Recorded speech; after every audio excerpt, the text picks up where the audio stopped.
everyone? Welcome to the Dr. Quack House Calls. I'm Dr. Quack.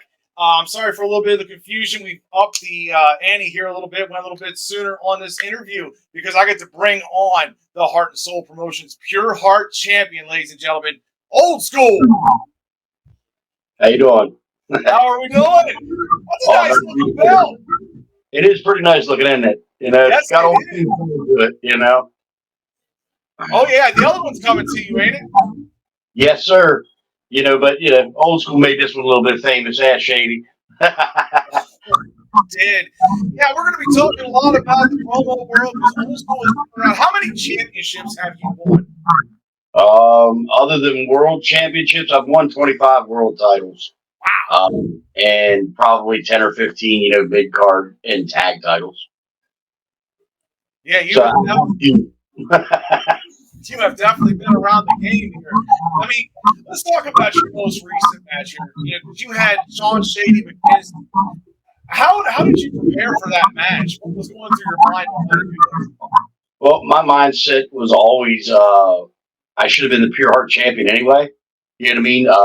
You and I have talked about it privately, and it to me it was a running joke because I lost by votes, but I won by points. I always felt like, hey, that was a great shtick to stay with, being the true Pure Heart champion, the uncrowned Pure Heart champion. So me and Shady, we talked behind the scenes. We had some fun with it, and I told him, I said, that's the angle I'm going with, man, because I kind of felt like, being the heel that I am, I needed to say I was a champion, whether anybody liked it or not. You know what I mean? And then getting this made and having it ready for the match, I felt like that was a cool little spoof of the champion, saying, hey, I already have my belt. You know what I mean? I don't really need to take yours. But it turned out really well. You know what I mean? 2 hours set up for that promo with all the ladders and getting everything set up. We filmed it a couple different times, a couple different angles, just to see what I liked the best. And the one we turned in, I thought was good to go. It was a little shorter than the rest, but I didn't think I needed a lot of time. You know what I mean? Because I had already explained a lot of it in my hypes. And then I just fed off that in my story.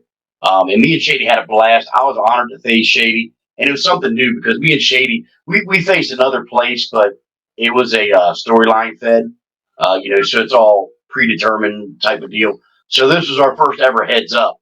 And I had a blast. And I told him I can't wait to do it again. Definitely.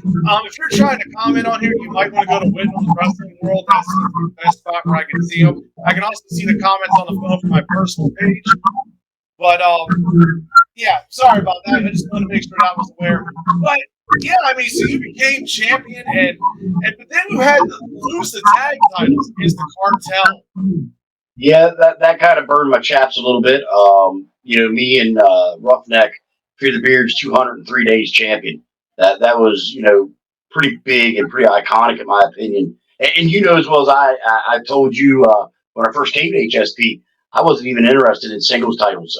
When I found Roughneck tag team competition, the live aspect was just fun for me, and I had a blast.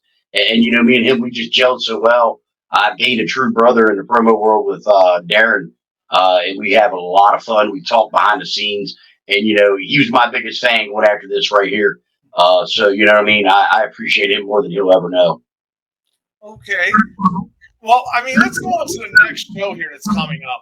I'm curious because you got 8 guys that are coming for your title, right? You have Carter Diamond, Mason Blade, Axel Extreme, Prince Blackheart, Mr. Wallace, The Purge, Sergeant Havoc, and AEP. Do any of those do you feel like stands out and goes, that might be the number one contender? Mr. Wallace. Why? Because I've watched his stuff. And, I've seen what he's done in the promo realm. And no matter where he's at, not even just HSP, wherever he's at, he's a pretty solidable force. You know what I mean? One of the things that a lot of people don't like about Old School is real recognizes real. And I recognize that, Mr. Wallace demands respect. I had one match against him before, but it was in a tag team match. So we never really, went head to head by ourselves. So if I would have to pick somebody I want to win it, I'd love to face Mr. Wallace in the end. It's funny because you have Mr. Wallace and you have Carter Diamond, both, a part of the cartel there. Could you have that matchup at the end? I hope they have to face each other. Then Carter Diamond may learn that Mr. Wallace may not have been the attribute he wanted. You know what I mean? Because he could be the sword that stabs old Carter Diamond right in the chest and keeps you from coming after this. I mean, if he does happen to win, champion of champions comes after the champion, I'll put Carter down. I can promise you that. Okay.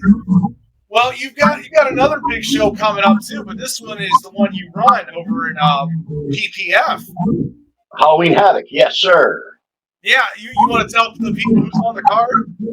I'll hit you with a couple main matches. We've got the unified heavyweight title. Malice is going to challenge the Rising Sun. Rising Sun is almost, I think, 300 and some days as the champion. So Malice has been giving him a pretty formidable run here in the Heights. We've got David Babel, unhinged himself, getting ready to take on one of my favorite promo artists in the realm today, and that's Brett Jacobs. He is our pure heavyweight champion. And I'm going to tell you what, if you guys want to see a pure talent, and that's not a pun, that's the truth, and Brett Jacobs is it. Double A is defending the junior heavyweight championship, which the man or Chris like Chuck Norris, whichever one shows up, you know what I mean? He's got a little bit of a split personality. So those two clashing it was set up years ago for anybody who knew us back then. They were supposed to have a match years ago and it never happened. So this will kind of be, Double A and Chris like Chuck Norris's redemption match to see who truly is the junior heavyweight champion. But that card is pretty stacked. You are taking on Juan Legacy Rosario in your first real, pay-per-view match in PPF, and I'm pretty excited for that because, folks, if you've never seen Dr. Quack hype, if it was graded on and judged on hypes alone, Juan might as well not even show up because he's been out hyped. I can say that.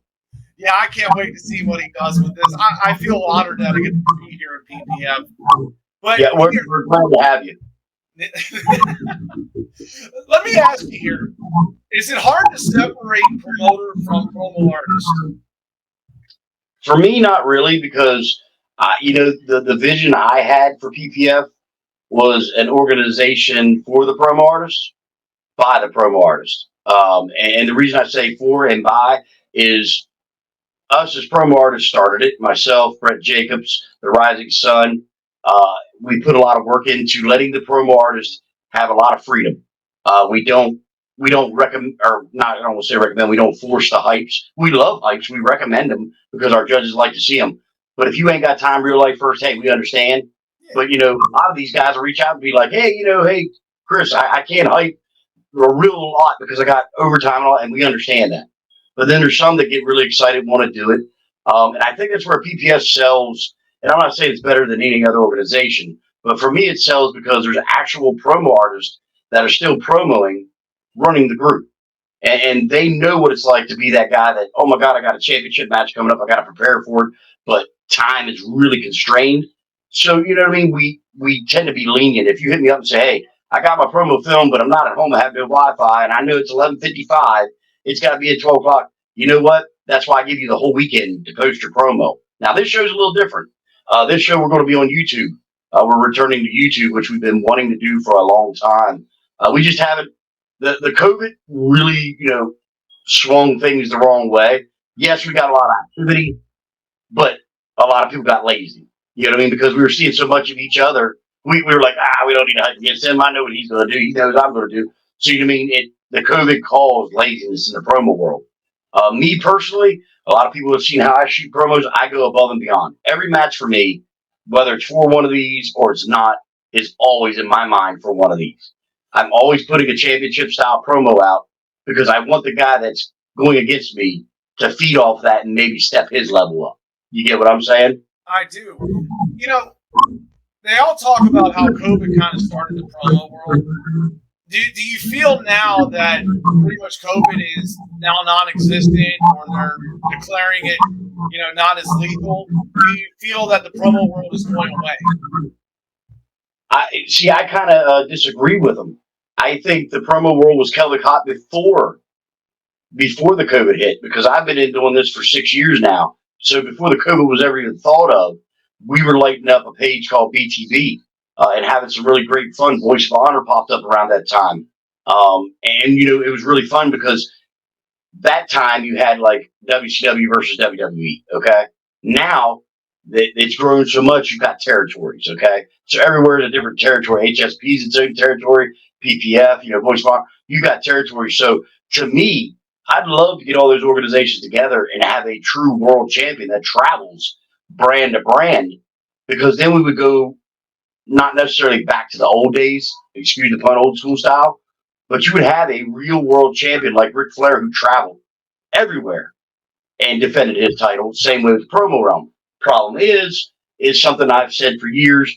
There's just certain groups with certain egos that would never let that happen. If their guy would win the world title, they're not going to let that guy take a loss in PPF, HSP, Revolution, or wherever they may be. And no, I'm not calling any specific group out. I'm just saying there's groups like that out there in this world. Not necessarily any that I have promoted in, but they're out there. Their groups top notch. They're untouchable, the greatest of the great. And guess what? 90% of the groups you're seeing today, it's all the same people, just in different realms. You know what I mean? A different style of promo or a different style of product, but the same promo artist. You get what I'm saying? So to me, I don't think the COVID bears any weight on it. I think what bears the most weight is your work ethic. Okay, if you want to be a promo artist and you're dedicated to it, you'll show up. I don't have a title match coming up in HSP, but they have seen this belt the last 3 or 4 days on my shoulder and me just running my trap, because that's what a champion does. Every Saturday you would turn on the NWA TV on TBS. Ric Flair would be there whether he wrestled or not, 3-piece $1,000 suit, running his mouth with the title, because guess what? He's a champion. They need to know you're the champion. That's why you are the champion. Because you're not shy to come out and tell people, I don't give a damn who you are. I'm going to beat anybody that steps in my way. Well, you got somebody here that says, well, I'm new to the HSP roster. Maybe I'm coming for it. Talking about Mama Purge.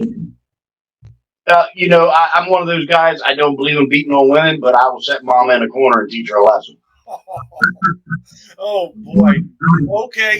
Here, I'm going to do some quick picks with you. Just want to get your take. Vagabond Johnny Blade, Soulfire title. If Johnny Blade shows up like he did before at this last card, Vagabond's going to be your new champ. I mean, both of those guys lost last show, correct? Yeah, but you got to remember this, and this is why I say this. If the champion has a bad night, he loses his title. If the challenger has a bad night, he goes back after the champion. So Johnny Blade needs to be on his game, because if he isn't, Vagabond might have a bad night, but still win the title. Okay, here we go. A-List, Alverson, Half Past Black. You've met both of these guys. I want to root for Half Past Black, because A-List just took one of my tag titles.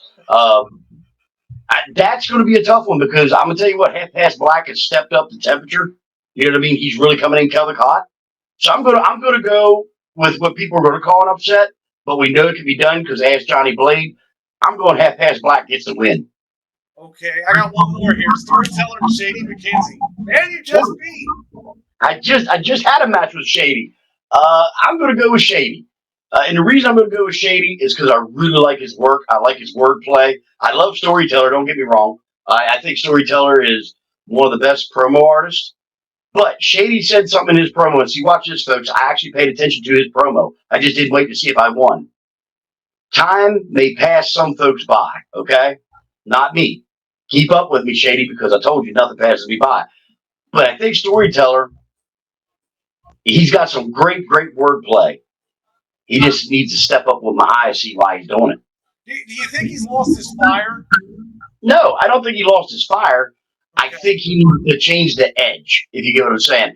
His promos are great, but carrying the staff, the hat, and the cloak all the time, change it up, bro. Walk out there, be pissed off, wear a damn T-shirt, no hat, have your hair down, and just light them up. And people are going to go, oh, my God, Storyteller, what are you doing? It's not our normal Storyteller. Change it up. Give them something they don't expect, because unexpected is never expected. You always can win with something new. That is definitely great advice. I got a question here from a fan. They asked, if someone was interested in coming to your promotion, what are some examples of the differences that make yours unique? PPF, I think I said a little bit ago, we're for the promo artist, by the promo artist. That means you got a better shot of winning over there because The great thing is, I don't want to say this without sounding rhetorical. I don't have favorites over there. I love Brett Jacob, but if Jacob loses to the judges' points, he's lost. You know what I mean? We have a set 3-panel judge. Those guys have not changed in the last 4 years. They're the same guys who watch the same things, and you know what I mean. Here's the great part: our judges are not in PPF. All the promos are forwarded to them. They watch them. They send us results back. And the reason I like that is me and Jeremiah are having a match as Dr. Quack and Old School. Well, Old School is doing really good, and Dr. Quack just happens to know Bob the judge because he's a promo artist just like us. And he's talking to him, man, I need a win over Old School. There's no chance of that happening. You get what I'm saying? They cannot talk to the judges. They want to know what the feedback is. The judges give us the feedback. They talk to the administration. Administration gives you the feedback. In 4 years, we've not had one person complain about the judges and or leave the organization because they lost. And I think that is one of the biggest, most appetizing thing about PPF is it's a fair board all the way across. I personally was over there. I was junior heavyweight champion for a while because I stepped down, to add to the competition. And Double A whipped my booty and took that junior heavyweight title. And guess what? I was proud. That's the difference between now's promo artists and back then's. We take a loss humbly and we enjoy the competitor beating us. That means you stepped up your game and you beat us. And we are proud of that because we are part of that. To build another promo superstar is bigger than one of these on your shoulder. You could build 30 promo superstars and not win one world title, and you're still a champion in the promo realm. But if you push everybody down, step on them, squish them, call them crap, don't do nothing with them, don't give them advice, and you have one of these, well, that's just you protecting being passed by. And you know what? I hate to tell the world, I'm first to admit it. There's so many great new promo artists out there. Good luck. It's going to get tough. It's going to get real tough in the next couple of months. Oh, I imagine so. I got one more question here. Mama Purge asks have you ever promoted with a green screen? I have. I just don't like it. You don't like it? Doesn't fit you? My thing is this. As I said before, I took 2 hours to set up that promo for the PUREHEART title. Back 4 or 5 years ago, went after a title called the Brass Knuckles title. And Quack will know exactly where I'm going with it. I circled the cars around me, had the engines running, headlights on me. I set everything up in the middle of it. It was the Lions Den match. And it was a street fight. And I literally promoted in between all of those cars, smashed the King's crown with a kendo stick, had a ladder set up, had all kinds of, and guess what? Not only was my wordplay so good, the visual told the story too. I think green screen takes away from the story, takes away from the promo artist telling a story because you're watching what's behind them. You're not listening to them. I watched Hollywood Haywood had a really good promo the other day against the Heathen. Mm-hmm. He had a bunch of people in the background, showing different promo artists. That I thought was really cool. But there's a guy who really adapts to green screen and does a really good job with green screen. Okay? There's some people that are really good at it. But me personally, if I was judging a match and you came in green screen and this person came in and, I don't know, he's on 3 Mile Island with all, the stuff around him and he's telling you how he was going to be the next apocalypse, I would believe him because he's standing there in it and he can touch it and feel it. So I feel the promo. I see the promo. That adds up. That's a winning promo to me. Well, I got one final question for you. Any advice for the young promo artist that's just getting into this? Sure. Listen. Take advice. Don't think you're too good to learn. Because guess what? I'm in this 6 years. I'm still learning. When I came to HSP, perfect example. Your tag team matches are live. I had never done that anywhere else. I've gone live, ran my mouth live, but never in a time situation where you had to tag in and out and or only had this much time to talk. My lives, you've seen them before. We've been live at the HHE for 2 hours. We can go on for 2 hours. But this, you had to hit your key hitting points and so much time and let your partner have so much time. And I had to adapt. I had to learn. So I started hitting, different guys up that have done it. And they told me what they have done. And then look what had happened. I paid attention. I learned. I listened. And me and Roughneck, 203 days. HSP Tag Team Champions, probably my proudest moment in my entire promo career. Even over this, I hate to tell everybody, I love the Pure Heart. I love being the champion. But when I was a tag team champion with Darren, that meant the world to me. And that's why, Cartel, just keep him warm, keep him wiped down, because the other one's going to be back on his shoulder before I say it's done. Well, you heard it here from Old School. Thank you for coming on the Dr. Black House Calls. Definitely enjoyed this. Oh, it's my pleasure. We'll have to do it again when I got a little more time. For all you guys that don't know, Dr. Quack and I had this set up for a while. Then my wife hits me last night with, well, tomorrow night's going to be date night. I was like, oh, crap. I forgot I had an interview. I thoroughly enjoy coming on these kind of things because people get to see the real person. And the reason I brought this beautiful thing on is because I want everybody to see, in the HSP, man, they've got some really beautiful designs. I hit Dr. Quack up about this title because I wanted to have it for the championship match against Shady. But the other thing I like to relic in is I love to see the promo world's designs of belts. You know what I mean? I like to see how people change up. And the Intercontinental has always been a beautiful belt. And this one really, really made me happy to see it in person. But I want to say one thing before I get out of here.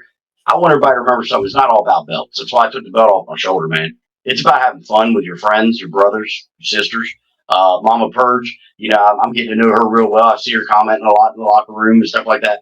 And guess what, folks? I think that's really cool to be out of character a little bit, not old school, but Chris. I see Justin, he plays the Purge and you got Mama. That to me is something, that's a cool journey. To see mom and son, doing the promo realm together. Me and my son do it. That's father and son, but I would never expect it of mom. So Mama Purge has a lot of my respect for coming on here and having some fun with her son. And even sometimes I call her, take little stabs at him. And I like that. Mom got to have some stabs. And I'll go on record and say this. I think Mama Purge could beat the Purge. Just saying. That's my pick. In a heartbeat, I would vote for Mama Purge. But just do what they're doing. Enjoy yourself. Have fun. Don't worry about championships. Don't worry about ever being the world champion anywhere. And guess what? When you stop worrying about it, it'll happen. You'll win a championship easy because you're not thinking it. You know what I mean? You're just enjoying yourself, having fun, and the judges pick up on that. I know Jeremiah. I send him a lot of my hypes and my promos. He watches it and he knows I'm having fun because he can hear some of the nice cracks I throw out there. And it's not me being a jerk, folks. It's the heel character, but I like to throw little wisecracks at people. And I really, really have these last 2 years. I've had a lot of fun, but most fun I've had has been in HSP. With Darren and of course me and Shady. That was fun. I had fun with Tomster. I really did. I enjoyed Tomster Damas's match. But I just want you guys to have fun, enjoy yourself. And if anybody's interested in Premier Promo Federation, send the invite, man. We'll get you in there. Drop a hype, have some fun. I'm going to be announcing the next card probably, I don't know, next week sometime. I'm coming up with a cool name for it, so I want everybody to enjoy themselves. And we got something cool. I'm glad Dr. Quack has me on here because I'll make the announcement here. We're going to have our own little Champions of Champions thing, but it's going to be a little something different. We're going to have the Lethal Lottery. And the winner gets it's probably, I don't know, 3.5 foot size trophy. Got to figure out how we're going to ship that some bitch, but we're going to get it shipped to you, to the winner of that. And everybody's welcome. As long as, don't come in there starting drama, because it's one thing I hate in the promo world is drama, bashing. Guess what? I love every group equally. I love everybody in the promo groups equally. I don't think there's a group out there that sucks. I don't hate the owner. You know what I mean? If you go over there promo and I'm your friend, I'm going to support you regardless of where you're at, even though I'm not there. Damn fly was flying around. So I don't really care, where you're at, but I'm going to support you and I hope you have fun. So definitely send me some invites, send the admin team some invites, get in there, try to win that big trophy. And with the big trophy comes a title shot for the heavyweight championship. So you could be in my organization for one tournament and get a shot at the unified heavyweight title. So that's big stake. And I announce it here. Well, thank you for that. Thank you also for coming on. Thank you all for tuning in. My next guest will be your adversary, A-List Alverson, on Thursday. Well, I have a question you could propose to him. Okay. Ask him if he's done being the A-crutch that he has been for years on that tag team. Oh, sweet Jesus. Well, I'm Dr. Black, and we'll see you next time.